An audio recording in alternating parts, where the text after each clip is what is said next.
Good morning. পূর্বাজ লাইফস্টাইলে নতুন আর একটা ব্লগে আপনাদের স্বাগত জানিয়ে আজকের ব্লগটা শুরু করছি। আশা করি আপনারা সবাই ভালো আছেন, আমরাও খুব ভালো আছি। তো আজকে হচ্ছে গিয়ে শুক্রবার আর এখন বাজে হচ্ছে 11:45। এই একটু আগে পুজো করে উঠলাম। উঠে আজকে তো শুক্রবার, ওই জন্য একটু সুজি আর চা খেলাম। আর যিশুকেও পুজোর আগে ডেকে দিয়ে এসেছিলাম যে উঠে পড়, আজকেও যেহেতু ডিউটি নেই দমে ঘুমাচ্ছে। তারপরে কালকে আমরা অনেক রাত অবধি জেগে থেকেছি, লোডশেডিং ছিল বলে, সেই জন্য ডেকে দিয়ে এসেছিলাম। দিয়ে তারপরে যিশুও আমার সাথে বসে একটু চা বিস্কুট খেলো। ওই খেতে খেতে মা বেটা একটু আড্ডা মারলাম, এই আর কি। তো আর ডাক্তার সাহেবও বাজারে গেছিলেন, বাজার থেকে জোগাড় যন্ত্র সব করে দিয়ে গেছে। দিয়ে এই রান্নাটা বসাবো। আজকে তো তেমন কিছু রান্না নেই, হয়ে যাবে চট করে। আর কালকে কীরকম বৃষ্টিটা হলো বলুন তো, আপনাদের ওদিকে হয়েছে এরকম বৃষ্টি? ওরে বাপরে, এসে ধুন্ধুমার বৃষ্টি। ওই আপনাদের সঙ্গে কথা বলা শেষ করলাম, তারপরেই হঠাৎ বৃষ্টিটা শুরু হলো। আমি বুঝতে পারিনি, আমি পাম্পটা চালাতে যাচ্ছি, তখন ডাক্তার সাহেব বলছে বাইরে কি বৃষ্টি হচ্ছে? ও এখানে বসে ফাইলপত্র ঘাঁটছিল সব। আমি বলি না না, পাম্প চলছে তার আওয়াজ। বলে না দেখো বৃষ্টি হচ্ছে। ও মা, সত্যি বাইরে বেরিয়ে দেখি ধুন্ধুমার বৃষ্টি শুরু হয়েছে। ব্যাস যা বৃষ্টি শুরু হলো, মানে ভিডিওটা আপলোডে বসাতে যাচ্ছি, ব্যাস লোডশেডিং হয়ে গেল। এবার আপলোডে আর বসায়নি, কারণ ওই ওয়াইফাই না থাকলে না ভিডিও আপলোড হতে চায় না। সে বসিয়ে দিলে একদম সে সারা রাত হয়ে যাবে, সারা সকাল হয়ে যাবে, তবু আপলোড হবে না। দিয়ে বসে আছি, তাও একবার যিশুর কথায় চেষ্টা করেছিলাম, হয়নি। তারপরে ক্যান্সেল করে দিয়ে বসে আছি। এইবারে কারেন্ট শুধু আসছে আর যাচ্ছে, আসছে আর যাচ্ছে। এবারে গরম, তার মধ্যেও এরকম ধুন্ধুমার বৃষ্টি হচ্ছে। জানলা খুলে যদি শুই না, গোটা মানে বৃষ্টির ছাঁট এসে ঘরে ঢুকে জানলার নিচে জল টলে ভিজিয়ে দেবে, বিছানা ভিজিয়ে দেবে, সেই জন্য জানলাও খুলতে পারছি না। আমি বলি এই মরেছে, আজকে রাতেও কি সারা রাত জেগে কাটাতে হবে নাকি রে? বলে আমি আর যিশু বসে বসে প্ল্যান করছি। ডাক্তার সাহেবকেও বলছি যে এবারে ইনভার্টারটা নিতেই হবে। আমাদের ছিল ইনভার্টার জানেন, তারপর সেটা খারাপ হয়ে গেল, তারপর থেকে আর নেওয়া হয়নি। হ্যাঁ, উপর নিচ একসাথে ছিল, তারপরে সেটা খারাপ হয়ে গেল, তারপরে আর নেওয়া হয়নি। তাই ডাক্তার সাহেবকে বলছি যে আবার নিচে কালকে আবার জানেন তো এইটুকু একটা সাপ, হ্যাঁ বাথরুমে যাচ্ছি, এইটুকু একটা সাপ ঢুকে গেছিলো, সেটাকে আবার জুতো পেটা করলাম করে। তো এই তো শুরু হলো না, এই বর্ষা আসছে আর এই শুরু হলো। দিয়ে তারপরে এইসব করে টোরে তারপরে এইবার যা লোডশেডিং হয়েছে, কারেন্ট আসছে না, ব্যাস এইবারে তিনজনে একসাথে হলাম, হয়ে এবার হুল্লোড় গল্প হাসি মজা এইসব শুরু হলো। ওই করে টাইম পাস করছে, একটু গল্পের বইটা পড়ছিলাম, যিশু এসে বই টেনে নিয়ে বই বন্ধ করে দিল। বলে কি বেড়াতে যাওয়া হবে বই নিয়ে নাকি? আচ্ছা ঠিক আছে দাঁড়াও। দিয়ে বই টই বন্ধ করে দিল। দিয়ে আর কি করব, তিনজনে মিলে গল্প করছি, করে তারপরে সেই যখন ভিডিওটা আপলোডে বসালাম কারেন্ট এলো, তখন 2:30 বাজে।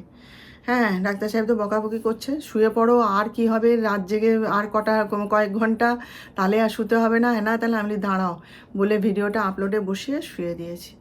এইবারে কি হয়েছে, রাত্রিবেলায় নাকি দুমদুমার বৃষ্টি হয়েছে আরও, সেসব কিন্তু আমরা তিনজনের কিছুই জানি না। এমন ঘুমিয়েছি কালকে আমরা। দিয়ে ছন্দাদিও আজকে দেরি করে এসছে, বলে বৌদি বৃষ্টি পড়ছে, ভাবলাম একটু দেরি করে যাই বলে এসছে। তো যাই হোক, সকাল থেকে তো মেঘলা করে রয়েছে, তো দেখা যাক, বৃষ্টি আরও হবে মনে হয়, বিকেলের দিকে হবে। যাই হোক, আপনারা সঙ্গে থাকুন, দেখতে থাকুন। তো এই যে আজকে খিচুড়ি বসিয়েছি, নিরামিষ খিচুড়ি, মুগ ডাল দিয়ে করছি। হিং, তেজপাতা, শুকনো লঙ্কা, কাঁচা লঙ্কা, আদা, তারপরে হলুদ, ধনে গুঁড়ো সব দিয়ে খিচুড়িটা বসিয়েছি। কিছু দিইনি খিচুড়ির মধ্যে, কারণ যিশু খেতে চায় না, আর কোনো সবজি তো যিশু খাবে না, ওই জন্য প্লেন খিচুড়ি করে দিচ্ছি। আর এখানে এই যে আলু ভাজা বসিয়েছি। এই যে যিশু বললো মা খিচুড়ির সঙ্গে আলু ভাজা আর পাঁপড় ভাজা করে ফেলো, আমি তো করে ফেলছি। আর দেখি যদি সময় পাই, কারণ এখনও তো আমার খাবারটা করতে হবে, তো যদি সময় পাই একটু বেগুনি করে দেবো, না হলে এই দিয়েই ওরা খেয়ে নেবে। তো এই আলু ভাজাটা হয়ে গেলে তারপর আমার খাবারটা করব আর কি। ডাক্তার সাহেব অনেক দিন ধরেই বলছে একটু খিচুড়ি করে ফেলো। আগের বারে যখন অত বৃষ্টি হলো তখন বলেছিল খিচুড়ি করে ফেলো, কিন্তু তখন আমার ভাত রান্না করা হয়ে গেছে। তা সে আজকে সকালবেলায় উঠে সকাল থেকে লেগেছে খিচুড়ি করে ফেলো, খিচুড়ি করে ফেলো, ওই যে অত বৃষ্টি হচ্ছে তো সেই জন্য। তাই জন্য সকালবেলায় বাজার থেকে গিয়ে গোবিন্দভোগ চাল নিয়ে এসছে। চাল তো ছিল না ঘরে, যেটুকু আছে তা দিয়ে হবে না, তো ওদের দুজনেরই খিচুড়ি হবে, আমি তো রুটি খাবো। সেই জন্যে আমি বলি তাহলে চালটা এনে দিয়ে তারপরে তুমি কাজে যাও। তো গিয়ে চাল, গোবিন্দভোগ চাল নিয়ে এসছে, আর পেঁয়াজও শেষ হয়ে গেছিলো, পেঁয়াজ নিয়ে এসছে, সব এনে দিয়ে তারপর গেল। তো এই যে বসিয়েছি খিচুড়িটা, নিজের মনে হতে থাকুক। বাইরেটা দেখুন, এতক্ষণে একটু রোদ মানে আলো ফুটেছে, আর ওই যে দেখতে পাচ্ছি হালকা রোদ উঠেছে, ওই দেখুন ওদের বাড়ির গায়ে। সকাল থেকে তো কি মেঘলা, বাপরে! আর কাল তো সারা রাত বৃষ্টি হয়েছে না, কি মেঘলা করেছিল, কালো হয়ে আকাশ। ওই যে রোদ উঠেছে, ওই যে দেখুন, এই যে। ভালোই হয়েছে, বৃষ্টিটার দরকার ছিল, তাই না? যা গরম পড়েছিল, বাপরে। লুচি ভেজে নিলাম আমার জন্যে, জানেন এটাতে যিশুর জন্যও করা আছে, যিশুর সন্ধ্যার জলখাবার হয়ে যাবে, আর আমি দুপুরবেলায় একটু লুচি আর বেগুন ভাজা খাবো আজকে। তো এই যে ভাজা হয়ে গেছে আর রান্নাও হয়ে গেছে, শুধু পাঁপড় ভাজাটা করব। সকালে একটুখানি বাজারে গেছিলাম, বুঝলেন, কটা একটু দরকার ছিল, কটা জিনিস আনারও ছিল, আর একটু দরকারও ছিল। তা এই যে এই একটা সিঁদুর নিয়ে এসেছি, সিঁদুর বাড়ন্ত ছিল আমার, এইটা নিয়ে এসেছি। আর এই যে আকাঙ্ক্ষার এই হেয়ার প্যাকটা আমি ব্যবহার করি, এই যে এটা আমি 12 মাস ব্যবহার করি, বহু বছর ধরে, এটা আমার খুব উপকার দেয়, সেই জন্যে এই একটা নিয়ে এসেছি। আর একটা জিনিস এনেছি, দাঁড়ান দেখাচ্ছি, এই যে দেখুন এই চুড়িটা, এই যে এটা নিয়ে আসার পিছনে একটা কারণ আছে। এই যে এই চুড়িটা, এটা নিয়ে আসার পিছনে একটা কারণ আছে, বলছি আপনাদের। ও আরও আছে চুড়িটা, আচ্ছা আচ্ছা আচ্ছা, তাই বলি সেটের চুড়ি তো। এই যে আরও একটা আছে, এই দেখুন, দাঁড়ান ঠিক করে ধরি, এই যে হলো না, এই যে এই যে এই যে এই যে চুড়িটা দেখছেন, এই যে এই চুড়িটা নিয়ে আসার হঠাৎ করে কারণ আছে, বলছি। আর এই যে কালকে ডাক্তার সাহেব এই যে এই ক্রিমটা এনে দিয়েছে, এই ওলের ডে ক্রিম আর এরি নাইট ক্রিম আমি ব্যবহার করি বহু বছর ধরে।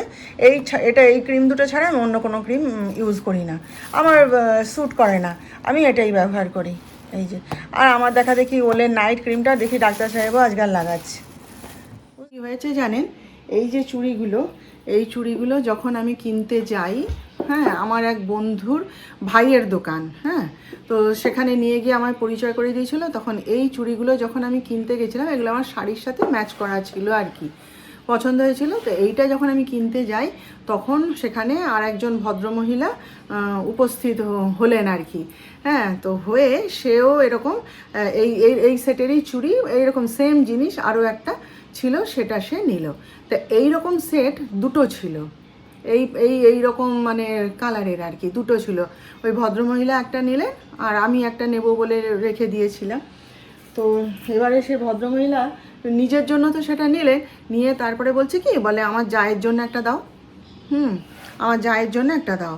সে তো এবার তখন সেই ভাই যে সে বলছে, বলে যে আর তো নেই বৌদি, দুটো সেটই ছিল, বাকি সব বিক্রি হয়ে গেছে, আর এই যে অন্য একটা কালার আছে, আপনি এইটা নিন না। সেটা পুরো সবুজ চুড়িটা, মানে পুরো সেটটাই সবুজ, কোনো রকমের মাল্টি কালার নয়। এইবার সে ভদ্রমহিলা আর হয়ে পড়েছে, বলছে আপনি নিন না, এইটা নিন, এটাও তো আপনার যে কোনো শাড়ির সঙ্গে ম্যাচ করে যাবে, এইটা আপনার জায়ের জন্য নিন। সে ভাই কত বোঝাচ্ছে, কিন্তু কিছুতেই নেবে না, খালি বলে কি, না না আমাকে এইরকমই সেম কালার চাই, আমার জায়ের জন্য দাও একটা, না দিলে হবেই না। এবার না দিলে হবে না, তখন বলছে তাহলে আপনি পরে আসুন, আপনাকে দেবো। সেও ছাড়বে না, না না না পরে হলে হবে না, আমরা পুজোয় যে শাড়ি কিনেছি সে শাড়িটা এরকম। সে আর হয়ে পড়েছে, এটা আমার আর আমার জায়ের জন্য একটা দাও। সে কিন্তু আমার দিকে তাকাচ্ছে না, আমার দিকে তাকায় না, বাচ্চা মানে মেয়ে বলতে পারেন একটা, সে একটা নিজে একটা ছোটো বাচ্চাকে সঙ্গে নিয়ে এসছে। সে আর হয়ে পড়ছে, আমার জায়ের জন্য আরেকটা দাও, না হলে হবেই না, আমাদের দুজনের জন্য দুটো দাও। তখন আমি দাঁড়িয়ে দাঁড়িয়ে দেখছি ব্যাপারটা, শুনছি, আর তার সে ভাইয়ের কাছে নেইও, সেও আমার দিকে তাকাচ্ছে। তখন মানে জিনিসটা দেখে না, সত্যি কথা বলছি, আমার এত ভালো লাগলো না, মানে নিজের জন্য গুছিয়ে নিয়েছে, এবার জায়ের জন্য নেওয়ার জন্য ওরকম আর হয়ে পড়ছে, আমার দেখে এত ভালো লাগলো জানেন। তখন আমি সেই চুড়ি সেটটা ছেড়ে দিয়েছিলাম, আমি বলি ঠিক আছে এইটা ওনাকে দিয়ে দিন, এই তো দুটো সেট হয়ে গেল বলে আমি তার দিকে তাকিয়ে বলছি, এই তো এটা নিয়ে যান, আপনার একটা আপনার জায়ের একটা হয়ে গেল। তখন আমার দিকে তাকিয়ে বলছে আপনি নেবেন না দিদি? আমি বলি না না এই তো 2টো সেট আপনি নিয়ে যান, আমি পরে নেব বলে সেই সেটটা আমি ছেড়ে দিয়েছিলাম। তখন সেই ভাই আমাকে বলে বৌদি তো আপনার জন্য পরে আবার এনে দেবো। আমি বলি হ্যাঁ ঠিক আছে বলে তো চলে এসেছিলাম। সে আজকে অনেক মাস আগের কথা, সেই পুজোর সময়কার কথা, বুঝলেন তো, দুর্গা পুজোর সময়কার কথা। তারপরে আমি ভুলেও গেছি, সে আমার মনেও নেই আর আমার খেয়ালও নেই। তারপরে হঠাৎ আমাকে সেদিনকে ওই পাশটায় গেছি, হঠাৎ বলছে ও দি তোমার সেই চুড়িটা এসে গেছে। আমি বলি কী চুড়ি, কিসের চুড়ি, আমার মনেও নেই ব্যাপারটা। বলছে সেই যে তুমি বলেছিলে না চুড়িটা তুমি পছন্দ করেছিলে, তখন তোমায় দিতে পারিনি, আর সেই চুড়ি নিয়ে এসেছি, তুমি নিয়ে যাও। তখন আমি বলি আচ্ছা ঠিক আছে পরে আসবো বলে আমি চলে গেছিলাম। আজকে আবার গেছি, ব্যাস সে আমার বন্ধুকে দিয়ে ফোন করিয়েছে, বলে তুই নিয়ে আয়, নিয়ে যা, ভাই রেখে দিয়েছে, নিয়ে আয়। সে 14বার এক কথা। আমি বলি আচ্ছা ঠিক আছে বলে আজকে গেছিলাম, গিয়ে ওইটা নিয়ে এলাম। এই হচ্ছে ব্যাপার, বুঝলেন।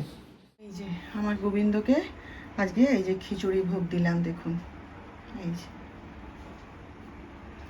ডাক্তার সাহেব সকাল থেকেই জিজ্ঞেস করছে ওকে আজকে খিচুড়ি খাওয়াবে তো, ওকে আজকে খিচুড়ি দেবে তো।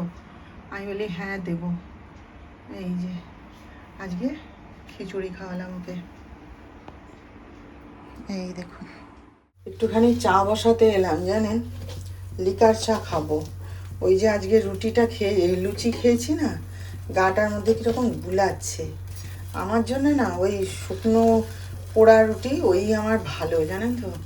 এই সমস্ত খেলে কেমন গায়ের মধ্যে কেমন গুলাতে থাকে সমানে। তাই ভাবলাম একটুখানি লিকার চা খাই। 5:30 বাজে, ঘরে তো কেউ নেই, সব তো ডাক্তার সাহেব তো এসে মানে কথা বলার সময় নেই, গপাগপ একদম খেয়ে বেরিয়ে চলে গেল। সেখানে মিস্ত্রি খাচ্ছে, সে মানে এমনভাবে খাচ্ছে না, সে এক নিঃশ্বাসে একবারে, কথা বলার টাইম নেই, মুখ নিচু করে একদম খেয়ে যাচ্ছে হুস হুস করে। খেয়ে ঠেয়ে বেরিয়ে গেল। আর যিশু তো একটু আগেই বেরিয়ে গেল, পেশেন্ট আছে সেখানে। বলে মা আমরা একটু চাটা খেয়ে তারপর আসবো। আমি ঠিক আছে। আমিও তাই এলাম একটুখানি চা খেতে। লিকার চা খাই, হজম হয়ে যাবে, খুব গা গুলাচ্ছে। ওই জন্য আমি না ওই সমস্ত খাই না সহজে। আমার ওই যাই বলেন আর তাই বলেন, হাসুন আর ঠাট্টাই করুন, আমার ওই শুকনো রুটিই ভালো। তো এখন বাজে হচ্ছে 8টা প্রায়। তা এই যে নিজের জন্য একটুখানি চাউমিন বানিয়ে নিলাম। এই যে কিচ্ছু দিইনি, এমনি সাদা চাউমিন আর একটুখানি চা। আর ডাক্তার সাহেব যিশু সব বাড়িতে ফিরে এসেছে, কিন্তু ব্যাপারটা হচ্ছে ডাক্তার সাহেব এখন ঠিক করতে পারছে না কি খাবে কি করবে, বুঝলেন তো। সে একবার মানে চিন্তা করছে যে আজকে দুপুরবেলা খেতে আসার সময় দুধ এনেছে কিনা, দুধটা ফুটানো হয়েছে কিনা, কি খাবে সেটার উত্তর আসে দিতে পারছে না। এইসব করতে করতে সে এখন গিয়ে মোবাইল নিয়ে বসলো, কাকে সব ফোন করছে। আর সব থেকে মজা হচ্ছে যিশু নিজের টাকা খরচা করবে না, সে এখন পিৎজা খাওয়ার ইচ্ছা হয়েছে তার, বুঝলেন তো। তা সে এখন মা 100 টাকা দাও, বাপি 150 টাকা দাও, এই করে বেরিয়ে তারপরে টাকা পয়সা জোগাড় করে সে পিৎজা অর্ডার করেছে। সে নিজের পয়সা খরচা করতে পারবে না, এইটা হচ্ছে কথা। তা এখন পিৎজা খেতে ইচ্ছা হয়েছে, কি করবে এখন, সেই সব জোগাড় টোগাড় করে সে পিৎজা অর্ডার করেছে। আমাকে এসে বলে গেল তুমি আজকে আর আমার জন্য রাতে রান্না করো না, আমি পিৎজা খেয়ে নিচ্ছি, আমার পেট ভরে যাবে। মানে খুব ভালো কথা। তাহলে এখন আর কি করব, তাহলে আমি আমার খাবারটা খাই, আমার তো খিদে পেয়ে গেছে। তো চলুন তাহলে চাটা তো খাই, একটু দুধ চা যেমন আমি খাই প্রতিদিন সন্ধ্যাবেলায়। এই যে দুধ চা একটু না খেলে তো হবে না, তা সেই খাই বসে বসে, আর ওদের সাথে একটু গল্প করি, আড্ডা মারি। তো চলুন, না পরে আবার তাহলে কথা বলবো আপনাদের সাথে, একটু জলখাবারটা খেয়ে নিই। ঠিক আছে, যিশুর শিকাগো পিৎজা, যিশুর খুব পছন্দের পিৎজা। ও যখনই পিৎজা খাবে এই দোকানেই অর্ডার করবে। ওর এই দোকানের পিৎজা নাকি খুব ভালো। তো যিশু তো গেছে বাথরুমে, আর সে লোকটা এসে ফোন করে গাড়ি নিয়ে রাস্তায় দাঁড়িয়ে আছে, কোন বাড়িটা চিনতে পারছে না। আমি আবার এই পিছন দরজা দিয়ে গিয়ে গিয়ে নিয়ে এলাম। এই দেখুন এতক্ষণ ধরে এই সমস্ত কুর্তিগুলোকে সব বসে বসে মানে সেলাই করলাম। এমন মানে হাতগুলো তো বটেই, গায়েও এমন ঢিলা হয়ে গেছে না যে আর একজন ইজিলি ঢুকে পড়বে, এমন ঢিলা হয়ে গেছে। সেইগুলোকে ওই হাত সেলাই করে নিলাম বসে বসে। এগুলোকে সব কেচে তারপরে যে এতক্ষণ ধরে ধরে সেলাই করলাম, এবার রান্নাটা সেরে নিয়ে সব ইস্ত্রি করব। তো আজকে তো শুধু ডাক্তার সাহেবের জন্যই রান্না হবে, ওই জন্য একটু দেরি করছি। ওই রুটি আর ডিম ভাজা করে দেবো, আর মিষ্টি আছে খেয়ে নেবে। আর যিশু তো তার পিৎজা খেয়ে নিয়েছে। তো চলুন আমি তাহলে রান্নায় লাগি, আপনারাও রান্না বান্না করুন, খাওয়া দাওয়া সারুন। আর কি, আবার কালকে দেখা করব আপনাদের সাথে। তো ততক্ষণ আপনারা সবাই ভালো থাকবেন। আর আমার আজকের ভিডিওটা যদি ভালো লেগে থাকে তাহলে একটা লাইক, শেয়ার ও সাবস্ক্রাইব প্লিজ করে দেবেন।